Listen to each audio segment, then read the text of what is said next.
Have you ever consumed the think pieces and dissections of a piece of media before actually seeing it yourself?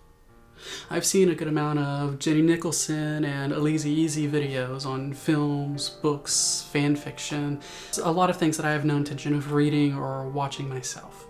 When I was younger and dumber, I do the whole thing where you watch CinemaSins.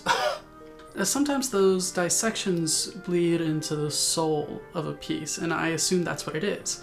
It must be what the critics say about it. It must be what audiences say about it. When I saw Head Over Heels on Broadway, I was taking a theater criticism course. Based on the reviews, I assumed it was going to be bad. But it's one of the only pieces of art that's made me openly sob. Sometimes people are wrong.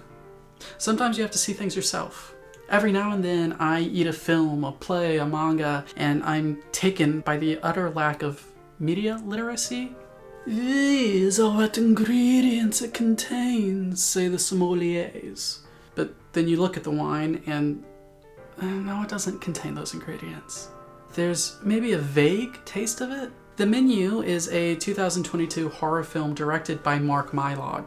This year I've been doing my best to exercise more. As motivation, I watch a new movie every time I do. I finally watched The Menu in February 2024. Based on the conversations on Twitter when the film had come out, I expected it to be a movie about how the rich are dumb. Isn't it funny? The rich are stupid. I mean, they are, but I came away wondering why no one actually engaged with the film and its themes. It's not really about the rich. It's about violence. More so than that, and maybe why people don't want to engage with that, it's about the violence of the oppressed and how that is still violence. So, let's feast. Course 1. The movie. For your first taste of the evening, may we present everyone's favorite part of the cultural essay, the summary. The film, beautifully shot in the equally beautiful Savannah, I am biased, follows Margot, a young woman being taken on a date to an exclusive, high-class restaurant patroned by the elites of society. The restaurant is on an isolated island accessible only by boat, Agatha Christie's "And Then There Were None" comes to mind immediately. You know danger is awaiting. When the guests check in, we find out that Margot wasn't Tyler's original date to the function.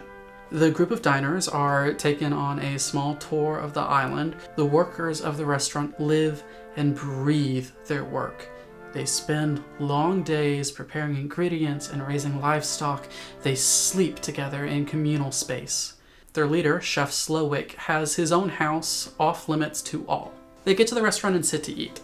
Chef Slowick appears and explains the first dish. He goes into a monologue about the beauty and godlike superiority of nature over humanity. He next offers up a breadless bread plate, saying bread is the food of the poor. And these people are not the poor. Therefore, they will be hungry. Requests for bread are denied. When a food critic says one of the sauces served has split, the kitchen prepares an entire bowl of it for her. The third course is chicken tacos. The tortillas, finally bread, have things printed on them, evidence of fun and embezzlement, evidence of cheating, of breaking rules, of dreams and lives destroyed by critics. The fourth course is the sous chef, degraded by Slowick in his final moments, told he will never be enough. Poof. The guests are served meat. At the death, everyone panics. They try to rationalize it. Maybe this is just theater. The threats issued are ignored. One of the men tries to escape. When he refuses to return to his seat, the staff chop off one of his fingers. Whick. Outside, the rich owner of the restaurant is lowered into the waters and drowned while everyone watches. Margot is called back by the chef. This isn't the first time they meet. He wants to know who she is, who she really is, and why is she here? She is not Margot. She's a service worker, a sex worker hired by Tyler to be his date. Will she be with the rich or with the workers? When she asks if she has the choice to live, he states that no. Everyone will die tonight. Chef Slowick had sexually harassed stabs him in the leg. The male guests are told to try to escape. After a head start, the staff will try to catch them. Meanwhile, the women go back and eat. They've lost all hope. They know they were going to die. All of the men are caught and brought back. Tyler is brought to the kitchen and told to cook. He knew everyone was going to die tonight beforehand and hired Margot, real name Erin, knowing he was condemning her to her death. He tries to cook and makes an awful dish. Slowick convinces him to hang himself. Margot is asked to retrieve a bail. She sneaks into Slowick's house where she is attacked by a member of the staff who seems to be jealous of the special attention Slowick is paying to her. She kills the staff member, finds a radio, and phones for help, eventually returning to the restaurant. A member of the Coast Guard comes, and the guests beg for help. They slip him a secret note, and he turns out to be another member of the staff, destroying any last remnant of hope they might have had. Margot insults Slowick and his food, calling it pretentious bullshit. She requests a cheeseburger, like Slowick made when he was young and happy, in love with making something. He makes one for her and allows her to take it to go. Margot leaves on the fake Coast Guard's boat. The staff cover the guests in marshmallows, chocolate, and graham crackers before they set the restaurant ablaze. Staff and diner all dying in the fire. Margot watches from the shore, eating the burger. She wipes her mouth with the menu she was given to remember, discarding it as trash. End of film. Course 2. Onions. If Shrek has taught my generation anything, it's that life is love, love is ogres, and ogres is onions. That wasn't a Scottish accent, I know. It was dumb. Around the same time that the menu premiered, Rian Johnson's second entry into the Knives Out series also came out. Glass Onion, much like the menu, takes a group of smug, asshole elites and sticks them on a stormy, isolated island. Both films are comedies of sorts. Glass Onion, though, sticks closer to the "and then there were none" vibes by being a whodunit. Much like Agatha Christie's novels, the reveal of who is more about the satisfaction of the journey along the way rather than, oh my god, that was so shocking, that some people pretend is the hallmark of good fiction and then complained about because it wasn't too difficult to figure out, and it's like, oh my god, guys, that's not the point of the story. With those similarities filling up the pantries of both films, there was no stopping the comparisons. In a Screen Rant article, Mark Herzog said, "At the end of the day, both the menu and the Glass Onion ultimately exist to poke fun at a class of people too privileged to understand the damage they're doing. But the menu hardly does more than affirm that very point several times before simply killing off its characters.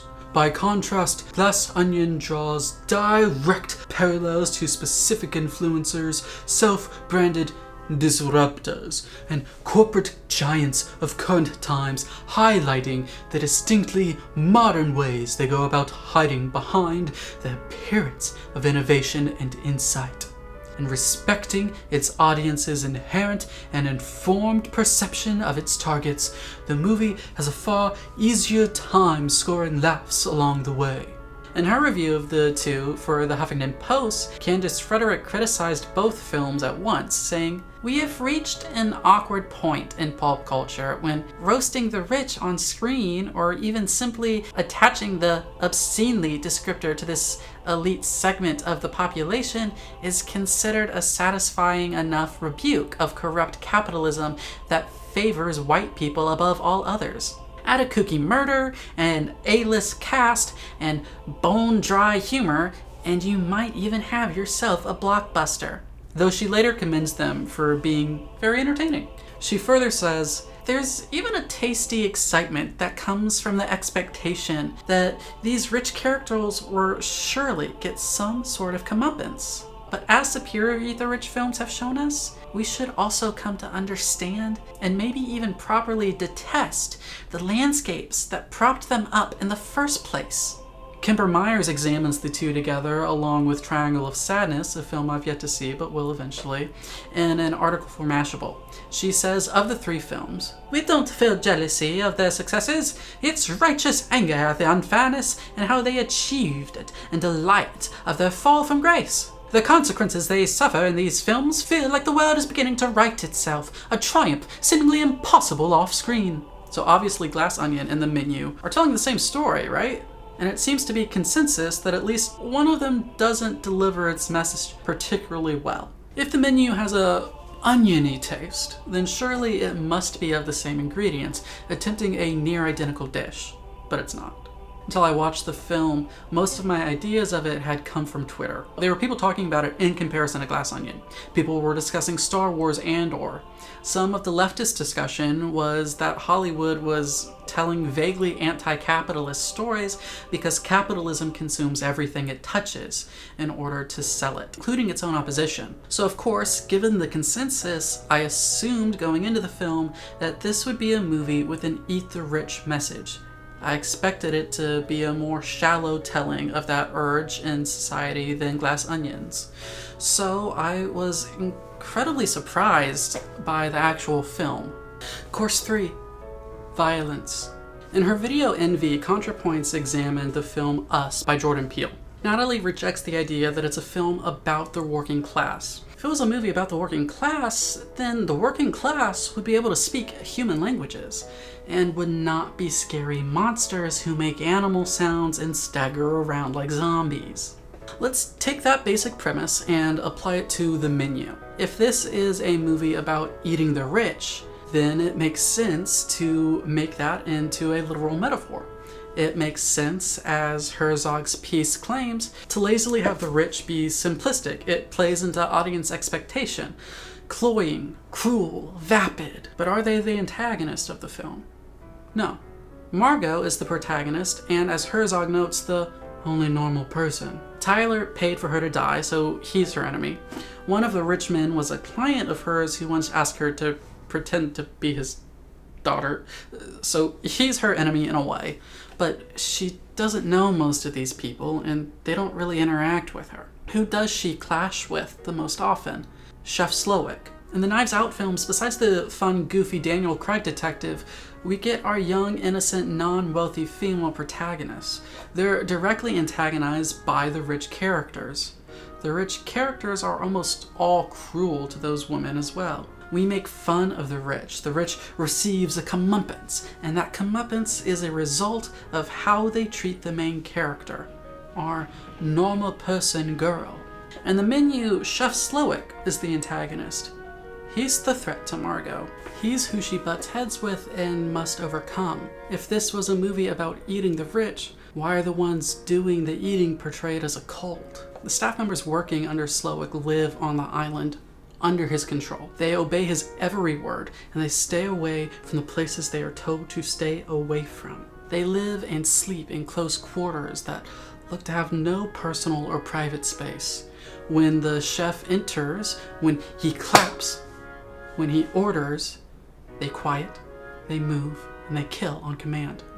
The first victim of the night is one of Slowik's employees. Slowik breaks this young man mentally first. Breaking his spirit is integral to this meal.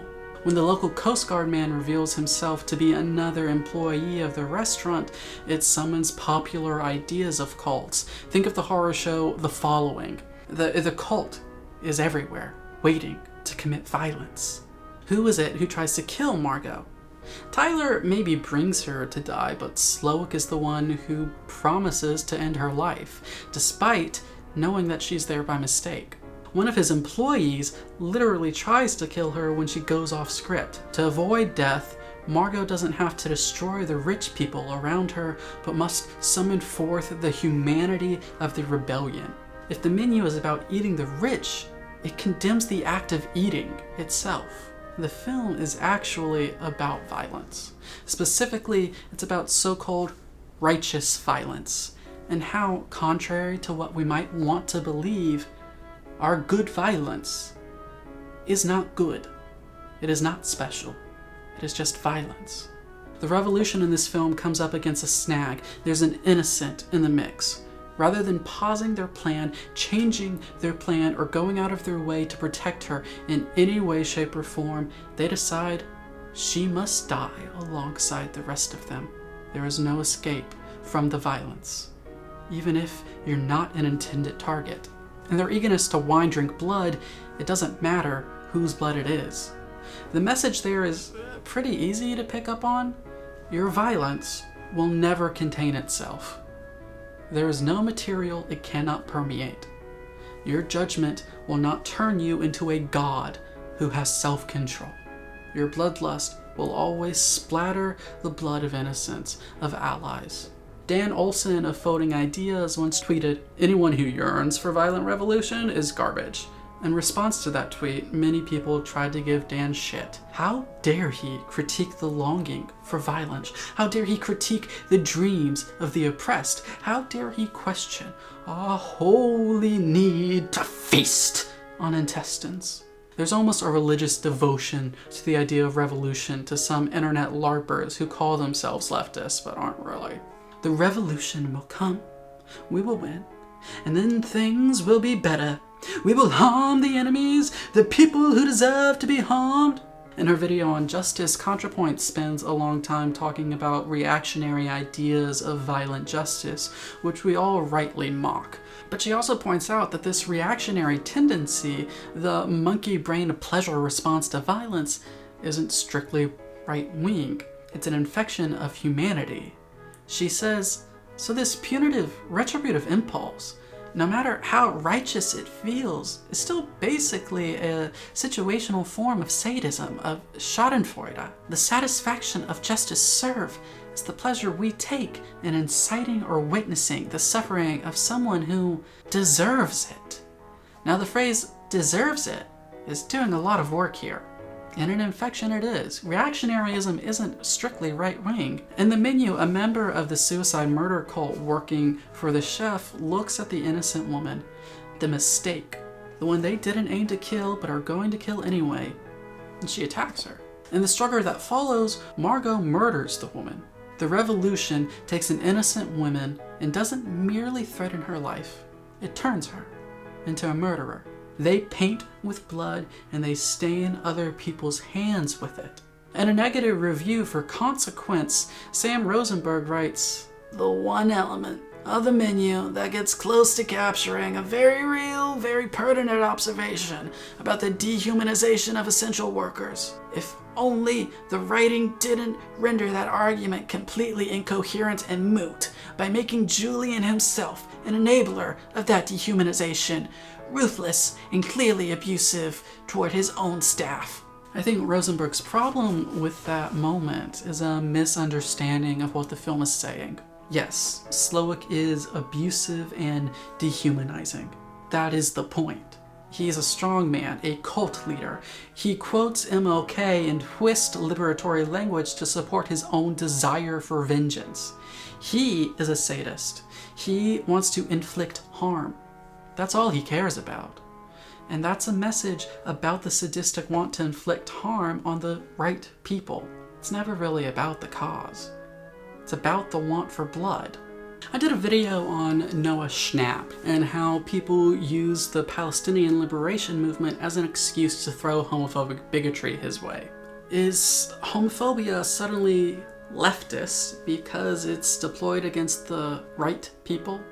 There was then a viral thread claiming Timothée Chalamet is ugly because he's supposedly a Zionist. And the quote tweets, "Someone calls him the F-slur. We're doing beauty standards as morality, apparently." The point isn't activism. The point is finding targets to attack that can get you stamped moral.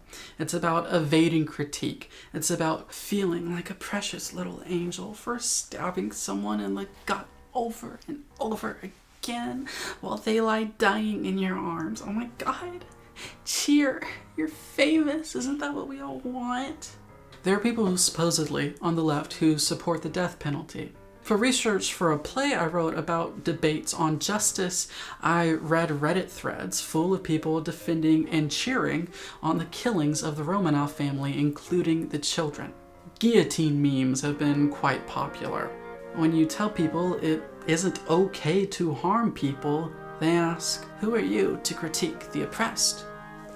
It's as if stating the person doing the harm has been harmed is a bulletproof defense for any action. Hurt people becomes a defense of hurting people instead of an examination of psychology. In this way, I find the menu pretty interesting. Despite what Nick Hilton at The Independent might say, the film is both a fun meal and an engaging one. It may be fun in a perverse way, in how it brings ruin upon the elites, but it doesn't invite us to sympathize with those who do the feasting. A critical moment is when Slowick reveals that he sexually harassed one of the employees.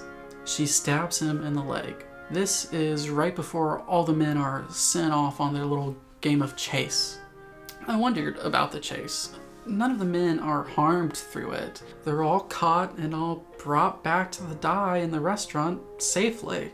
None of the women are saved through this. This chase was purely for fun on the part of the staff. They wanted to give the men hope and then kill it.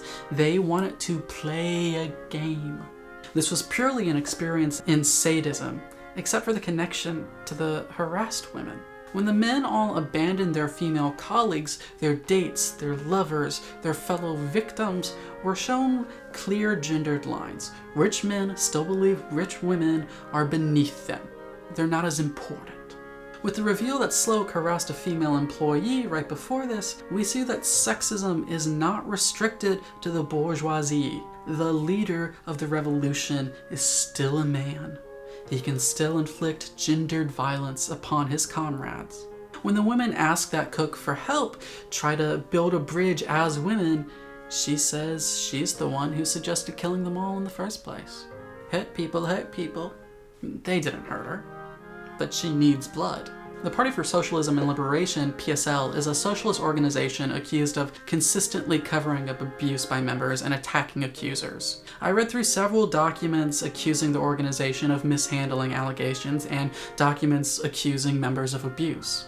Russian asset and founder of Center for Political Innovation, Caleb Maupin, was accused of sexual misconduct, including harassment, pushing members out of his organization when they refused or actually did take on his sexual advances.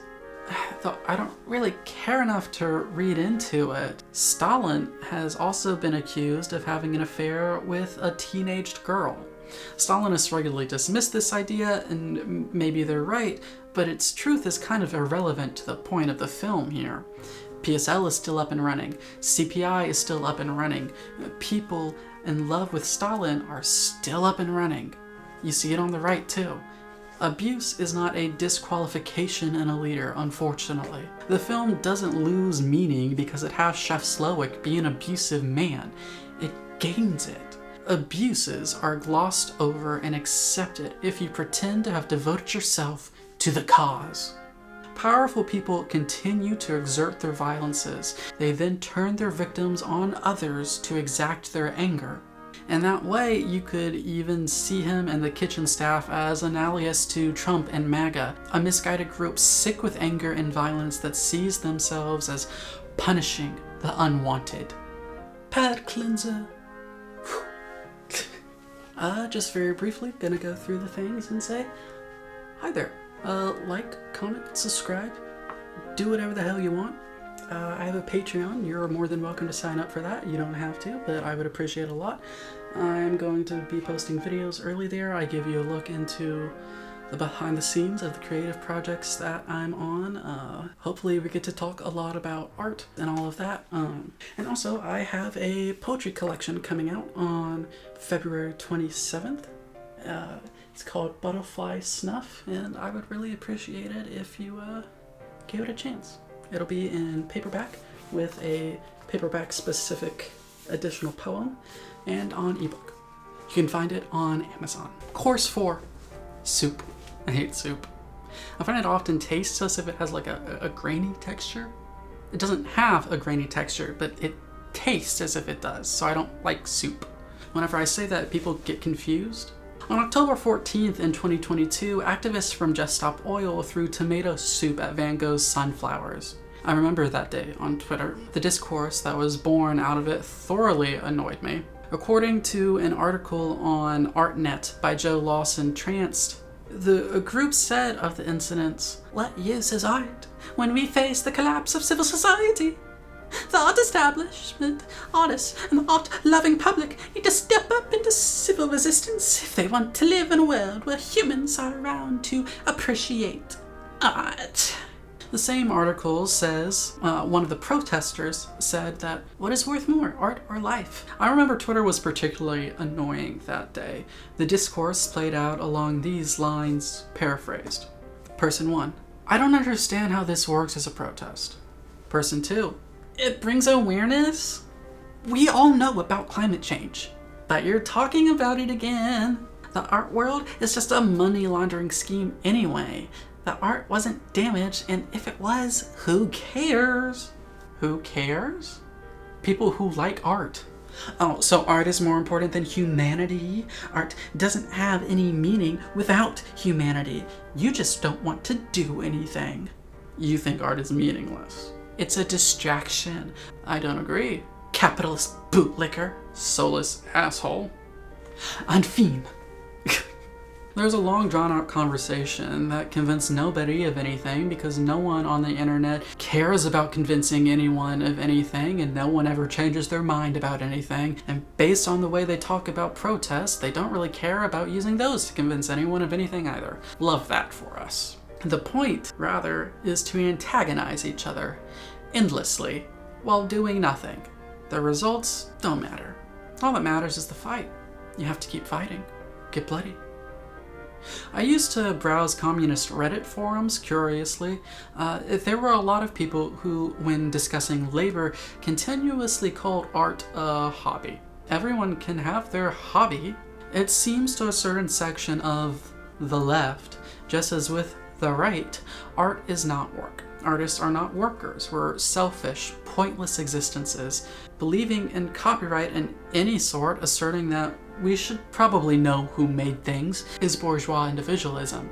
That's not the view of all communists by any means. I tend to believe most people aren't morons, but some are.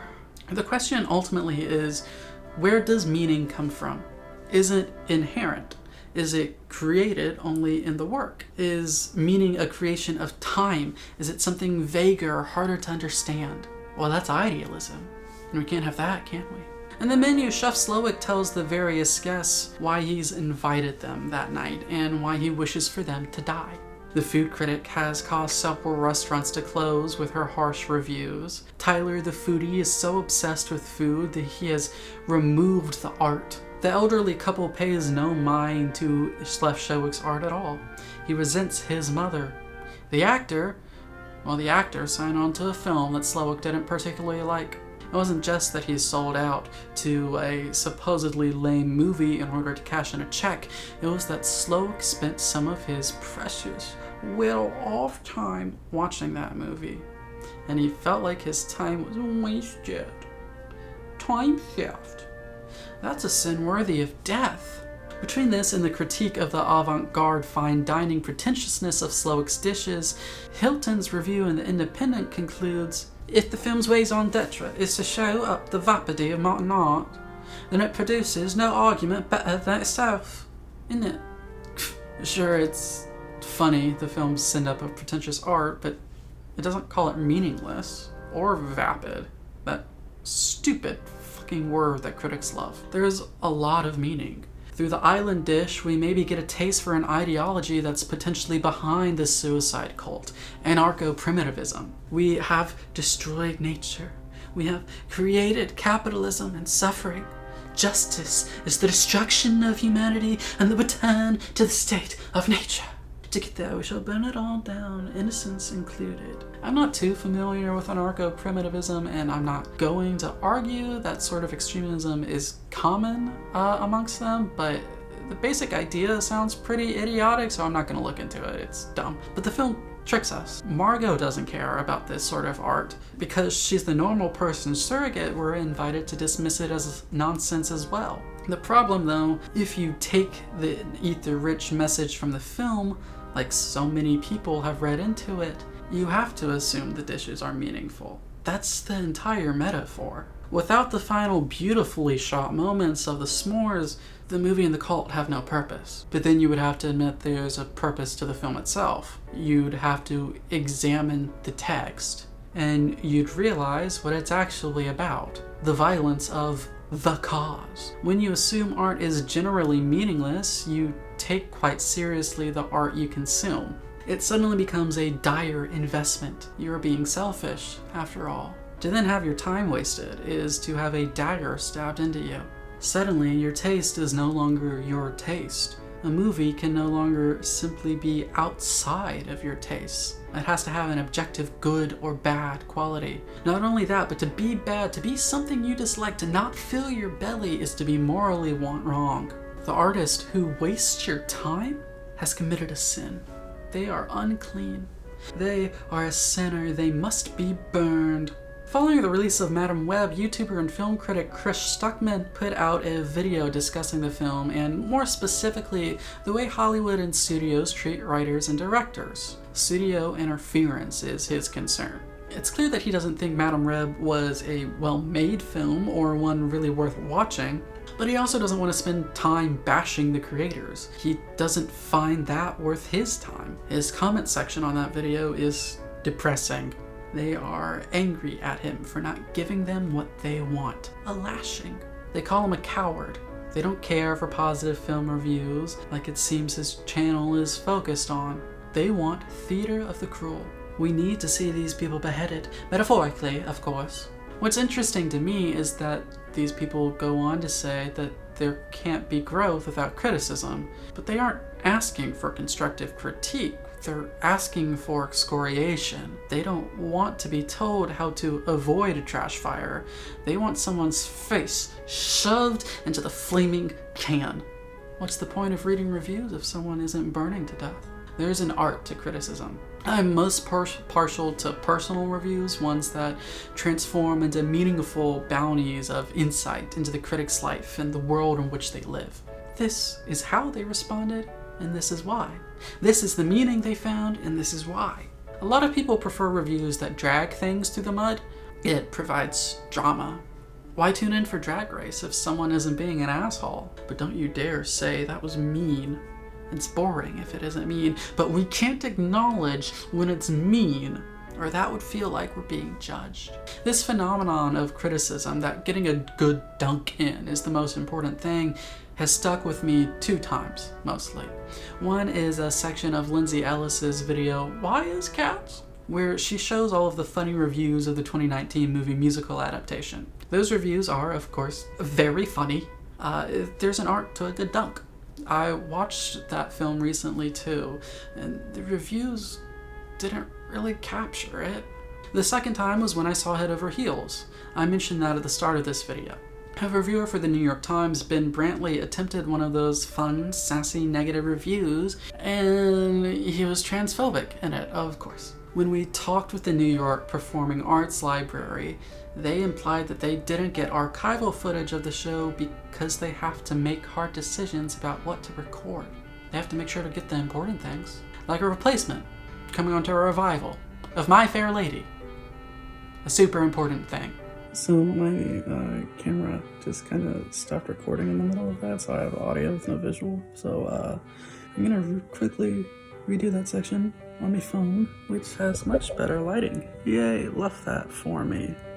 But you know, Head Over Heels was the first show on Broadway with a role originated by a trans woman. But because the critics didn't like the show themselves, it wasn't important.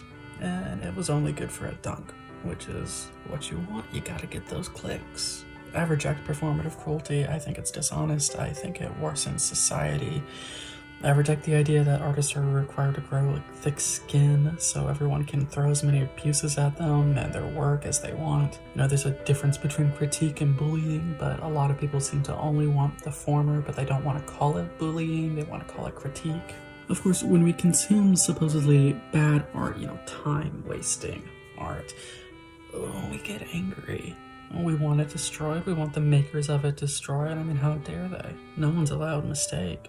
No one's allowed to grow. You must be amazing at all times, or you are worthless and worthy of death. Dance monkey. dance. If we're keeping with the reading of the menu as a critique of certain leftist views on violence, Slowick's dismissal of the actor becomes a statement on the dismissal of art in general. During the Superbowl, Israel carried out a devastating bombing campaign in Gaza. Leftists flooded Twitter claiming that the Super Bowl was a distraction, Taylor Swift is a distraction, Beyonce is a distraction, awards shows are distractions, music is a distraction, movies, distraction, art, just a distraction. If you're spending time on art or culture, you're being selfish. And to be selfish is horrible. Why haven't you bought into our evangelical aesthetics? There is a cause to be fought for. How dare you not dedicate everything you have to that cause? Throw soup. Throw cans of soup. Destroy the arts. Can't distract you if they don't exist. In the film, this idea that everything must be the cause consumes the staff. They died for the cause. Art was a waste. They sleep on the island, prepping for this destruction they want to bring. Life must be for the cause. It cannot be for anything else. You may not be a person. You may only be a cog in the machine. To take a break is to declare that you do not care. You are not with us. Everything must be for the cause. And then they all die. And really, the world doesn't change at all. They destroyed any chance they have at life, of happiness, of a moment of break or freedom, of anything that makes it all worth it. And they replaced it with sadism in the supposed name of their cause. And in the end, they only got a few rich people. They didn't change the system because they don't really care about changing the system. They just want to be angry, and they want to use that anger to hurt people. And they want to use their supposed cause as an excuse to hurt people, so they don't have to think of the idea that they're actually just being sadists. Course 5. Scaly Things. There will be no bananas under socialism.